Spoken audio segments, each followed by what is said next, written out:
dahulu, berdoa mulai, berdoa selesai. Selanjutnya Ibu akan memberikan materi tentang pembelajaran sastra anak.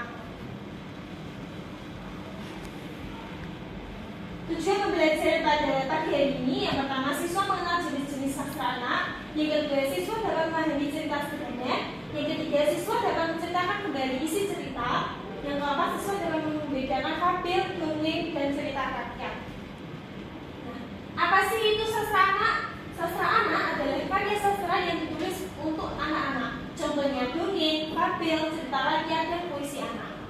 Gunanya untuk menghibur, mengajarkan nilai, dan melatih imajinasi. Selanjutnya, jenis-jenis sastra anak. Yang pertama dongeng, yaitu cerita khayalan dengan pesan moral. Yang kedua fabel, cerita dengan tokoh binatang yang bertingkah laku seperti manusia. Yang ketiga cerita rakyat, cerita yang berasal dari daerah tertentu dan diwariskan secara turun-temurun.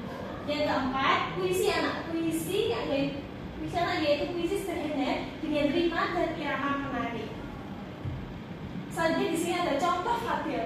Di sini Ibu ada cerita kelinci dan kura-kura. Isi singkat dari cerita kelinci dan kura-kura yaitu kelinci menantang kura-kura lomba lari karena sombong dan tidur saat lomba, kelinci kalah. Nah, pesan moral pada cerita kelinci dan kura-kura yaitu jangan sombong dan jangan meremehkan orang lain.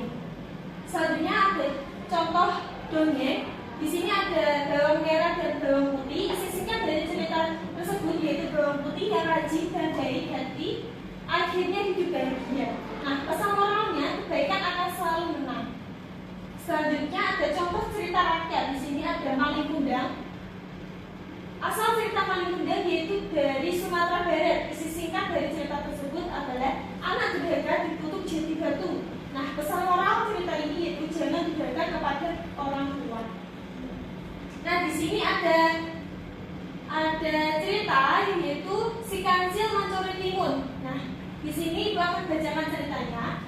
Di suatu hutan hiduplah seekor kancil yang cerdik tapi nakal. Suatu hari si kancil merasa lapar dan melihat kebun timun yang milik Pak Tani di pinggir hutan.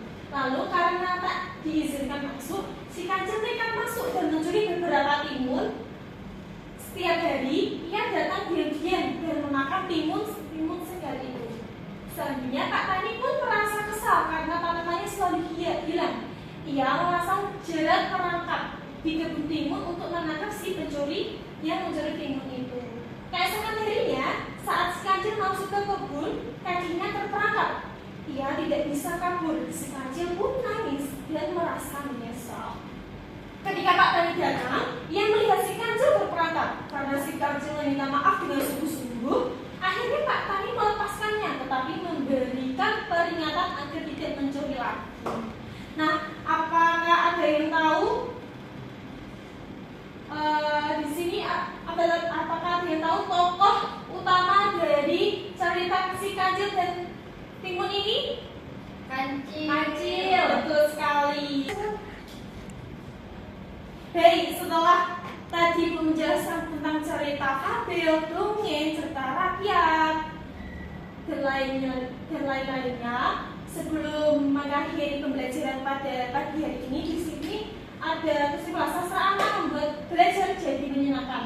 Nah, ayo mari kita membaca dan menceritakan setiap hari kegiatan kita. Nah, sekian penjelasan dari Ibu, kurang lebihnya mohon maaf. Sebelum mengakhiri, alangkah baiknya kita berdoa terlebih dahulu. Berdoa mulai, berdoa selesai. Sekian dari Ibu, terima kasih. Wassalamualaikum warahmatullahi wabarakatuh.